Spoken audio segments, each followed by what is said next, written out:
c'est la collaboration avec l'ennemi. Donc, c'est un fourre-tout. Mais également, le gouvernement ne déploie pas d'efforts à but non seulement de leur encadrement, mais également de leur prise en charge. Et des questions se posent. Si déjà la prise en charge des forces régulières pose problème, qu'en sera-t-il de Ouazalendo? Qui va contrôler la circulation des armes? Nous avons connu sous les SED, à Goma, Massissi, les phénomènes des forces locales, auxquelles on a distribué des armes à travers les chefs coutumiers. Nous avons eu du mal à récupérer ces armes-là. Il y a eu beaucoup d'initiatives. Armes contre 100 $. Le gouvernement, les organisations de la société civile. Alors que ces armes-là étaient passées par les canaux des chefs locaux. Est-ce qu'aujourd'hui les armes remises au maître Ouazalendo seront faciles à récupérer, là où nous avons eu du mal à récupérer les armes qui étaient distribuées à travers les chefs locaux? Donc, chers amis, à mon avis, nous sommes en train de compliquer la situation davantage. La situation est explosive. Alors, Jimmy, pourquoi ne pas participer aux élections? Alors, cette question est technique, chers amis. J'ai passé par un moment difficile pour arriver à prendre la décision. Ça m'a appris que décider, c'est comme résoudre une équation mathématique. C'est comme résoudre une équation. Et à la fin, j'ai résolu ça de mon cœur pour 3 raisons simples. La première, c'est que j'étais parmi les personnes les mieux informées de la falsification du fichier électoral par la CENI. J'avais peut-être plus d'informations que Fayoulou sur cette question-là. J'ai eu l'avantage d'être avec le député de Tchougou, à Nitori, où par exemple dans le secteur Oualendou-Biti, les fiches d'enrôlés brutes indiquent le nombre de 132 000 enrôlés à Oualendou-Biti. Mais le fichier de la CENI dit qu'ils sont à 30 000. Dans la chefferie de Bahema Nord, là où on a enrôlé 22 000 personnes, le fichier électoral de la CENI dit qu'on a enrôlé 79 000. Dans la commune de Loumé, à territoire de Béni, là où on a enrôlé 8 420, la page 29 du fichier électoral de la CENI dit qu'on a enrôlé 4 200. Et des données de ce genre, elles sont nombreuses, moi j'en disposais. À part le fait de côtoyer des amis de circonscriptions martyrisées par la CENI, j'ai eu l'avantage d'être invité par les centres d'études politiques et d'action sociale CEPAS de l'Église catholique de Père Jésus à Kinshasa, qui publie la revue Congo-Afrique. Je devais présenter un exposé sur l'impact de l'état des sièges et de la situation sécuritaire à Nitori au nord sur les prochaines élections. Ça a été une occasion pour moi de côtoyer des panélistes qui avaient suffisamment d'informations, qui venaient de la CENI. Et c'est moi qui ai remonté donc beaucoup de preuves au bureau de la Mouka. Et donc j'avais du mal, premièrement, à me contredire, à aller à l'encontre de ma conscience de ce que je savais. La deuxième raison, c'est que j'ai eu le privilège d'être parmi les quelques députés connus de la Mouka. Et donc, si j'ai décidé de me désolidariser de cette décision-là, la CENI, ça servirait pour dire, même quand c'est quoi n'est pas d'accord, avec la critique contre le fichier électoral et par conséquent la revendication ne vaut pas la peine. J'aurais donc donné un avantage à l'ennemi au détriment de ceux qui luttent pour la transparence et pour la fiabilité du fichier électoral. Enfin, la dernière raison, alors j'ai eu le privilège depuis le temps de rencontrer beaucoup de personnes qui m'encouragent pour les petits efforts que je fournis dans le cadre d'un combat des valeurs dans le monde politique.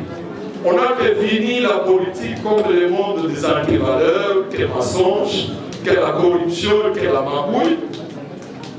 Lorsque je suis entré en politique, jusqu'à ce jour, j'ai fait une prière. J'ai dit, avant d'entrer en politique, j'étais chrétien. J'avais eu l'avantage de connaître Christ sur le campus universitaire. Et j'ai dit, je ne voudrais pas perdre ma foi simplement parce que je suis en politique. Si je perds ma foi, je vais décourager plusieurs chrétiens qui diront que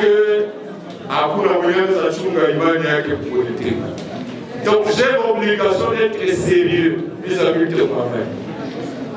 Et pour cela, chers amis, j'ai estimé que tous ces gens-là, dans la jeunesse, comme beaucoup à Kinshasa, dans la diaspora, qui m'encouragent pour ces combats-là, se sentiraient trahis si je m'étais solidarisé des combats frais, des combats légitimes comme celui-là, alors que ces combats est en train d'obtenir le soutien de l'Église catholique, de l'Église protestante, le soutien du département d'État américain, la sous-secrétaire d'État américain venue à Kinshasa spécialement pour cette question, alors que d'autres personnes soutiennent ces combats.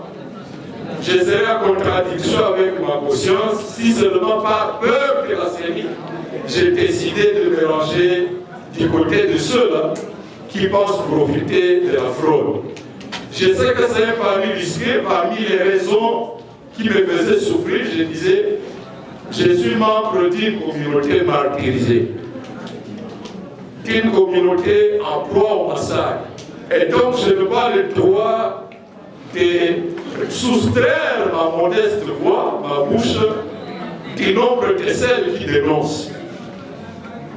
Mais au fil du temps, et parce qu'il m'arrive de temps en temps d'apprendre à prier, j'ai eu la conviction qu'il est possible de renverser, de contraindre la CENI à accepter l'audit. Je crois que nous allons y parvenir. Ce n'est pas facile, mais nous n'avons pas d'autre choix que de résister et de les obliger à le faire. Alors, je pense qu'avec ça, j'ai répondu. Est-ce que vous avez peur des élections? Non, éloge. En tout cas, nous n'avons pas peur. Pourquoi avoir peur des élections? Seulement, nous ne voulons pas être de ceux-là qui disent, bon, l'État où Tchakouz et Ouaribika, tout le Congo n'a arrivé. Ziaribika n'a gagné l'État. Nazakibande l'État. Non. Parmi les éléments que j'ai apportés sur la table de la CENI, c'est moi qui ai parcouru les comptes Twitter de la CENI pour démontrer qu'en fait, ils se moquent de nous. Prenez le temps, après la conférence ici, allez sur les comptes Twitter de la CENI. Lisez les différents communiqués de la CENI sur l'audit à partir du 5 mai jusqu'au 21 mai, date à laquelle la CENI a adopté l'avant-projet portant répartition des sièges. Et vous allez trouver que c'est scandaleux. Comme je l'ai dit ici, la CENI publie les communiqués annonçant les noms des auditeurs sélectionnés les 15 mai à 14h09. Et à la même date, le 15 mai, à 14h30, les 5 personnes se retrouvent en réunion avec la plénière de la CENI. Parmi ces personnes, il y a une Sud-Africaine, il y a un Malawite. Quand est-ce qu'ils ont été notifiés? Quand est-ce qu'ils ont demandé les visas? L'avion pour les amener d'Afrique du Sud jusqu'à Kinshasa a mis combien de temps? Des personnes qui ne se connaissaient pas, mais ils soumettent la méthodologie d'audit devant la CENI à moins d'une heure. Est-ce que, chers amis, il faut dire que ça s'appelle audit? Je vous ai dit, l'Église catholique a dit, ça c'est pas l'audit, prenez-nous au sérieux. Même chose de l'Église protestante. Bon, et vous voulez que moi je dise aussi que la Seigneur était sérieuse avec elle-même? Non. Apprenons quand même à lutter pour les valeurs, à contraindre des bandits à respecter certaines règles dans la vie politique, parce que lorsque nous les laissons faire, les conséquences sont dramatiques. Voilà ce que je pouvais apporter comme élément de réponse à cette première série de questions. Voilà, merci beaucoup. Pour finir, on va plus prendre 5 les temps nous est arrivé déjà. Pour espérer l'entrée d'agrandissement. Le nouveau ministre. Permettez que nous fassions honneur à Godard et que nous commencions par sa question, la dernière. Alors, quel avenir face à tout ce problème?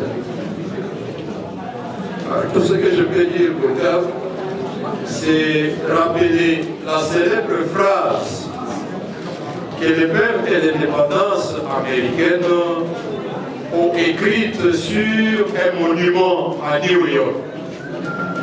La phrase est ainsi libérée. You shall tell them that freedom is not free.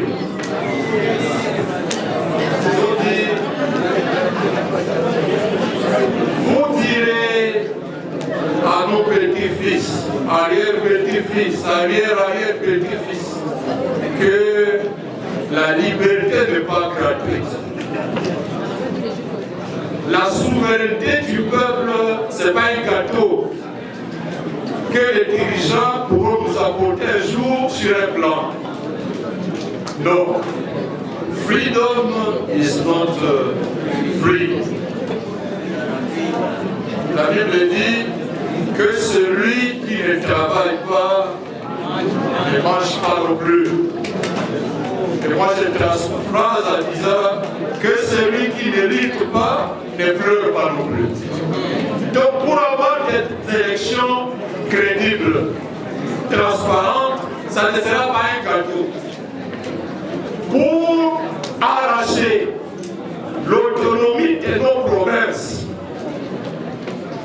je le disais pas à tes collègues avant-hier, personne à Kinshasa ne veut voir les provinces être autonomes, surtout les provinces du Nord Kivu et l'Ituri. On veut plutôt mettre la main sur toutes les finances de la province. On voudrait que le régime d'exception perdu depuis que l'état de siège est là, nous avons exigé à maintes reprises qu'on nous fasse un rapport sur la gestion des finances de la province, dont on se réclame que les recettes vont augmenter.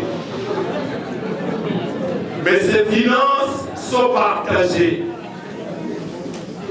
pour entretenir des réseaux au niveau des institutions centrales à vue de maintenir l'état de siège à perpétuité.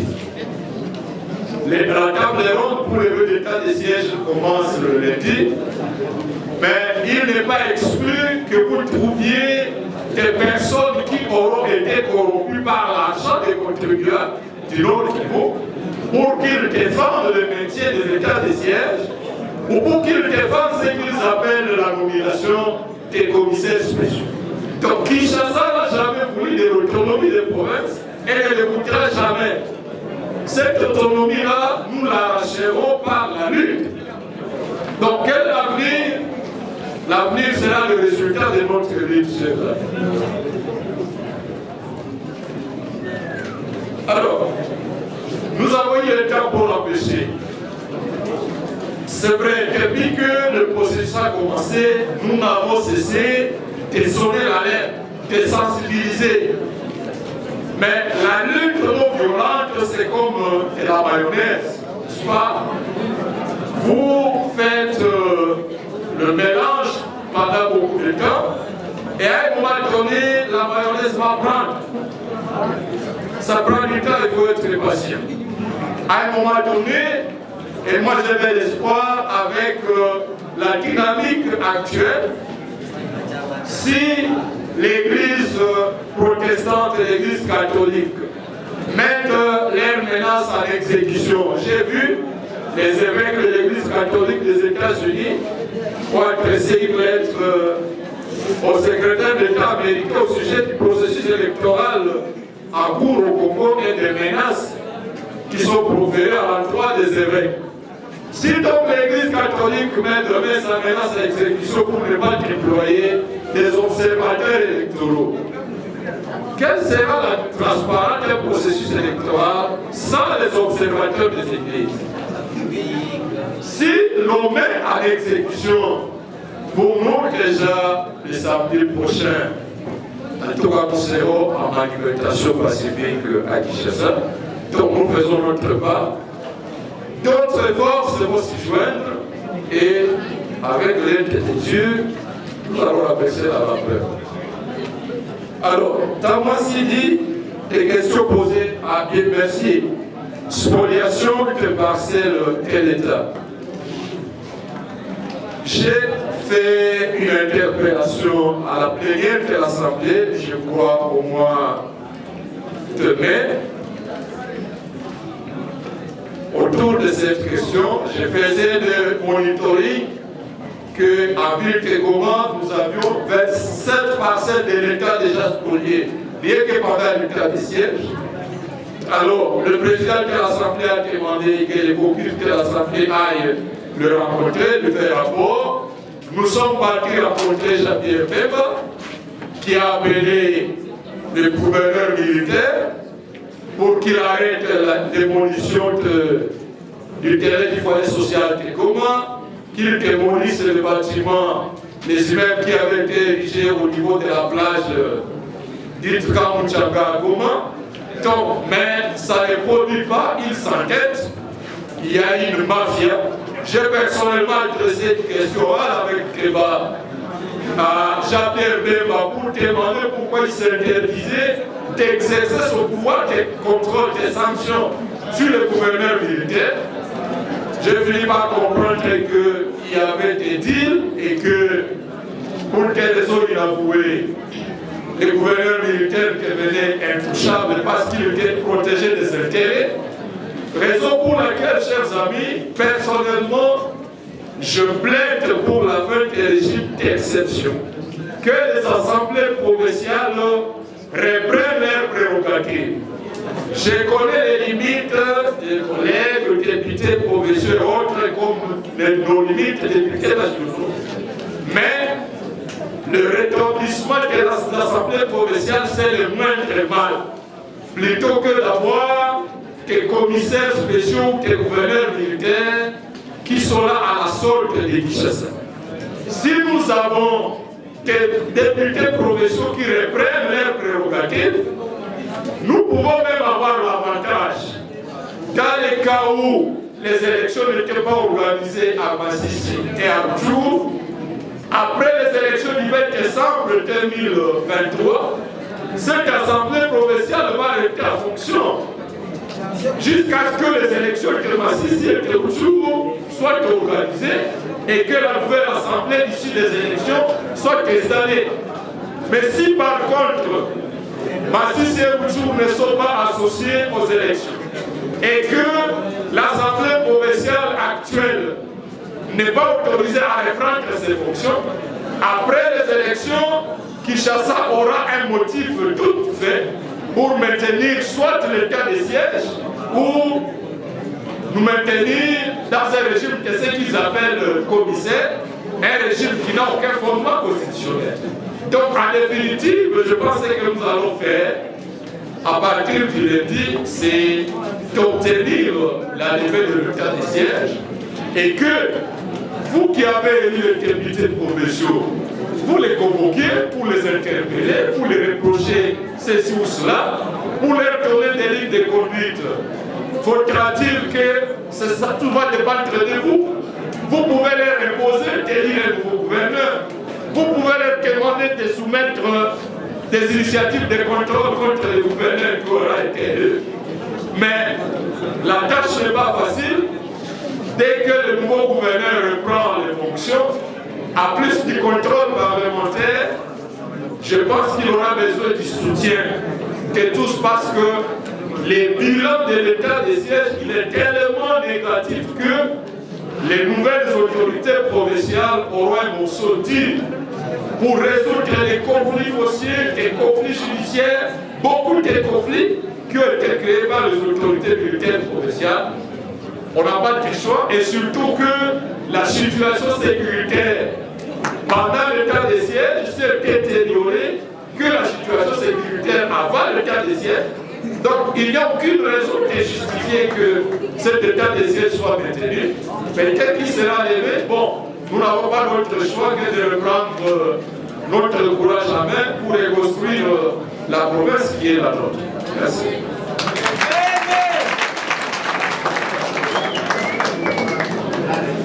Merci beaucoup. Nous sommes en train de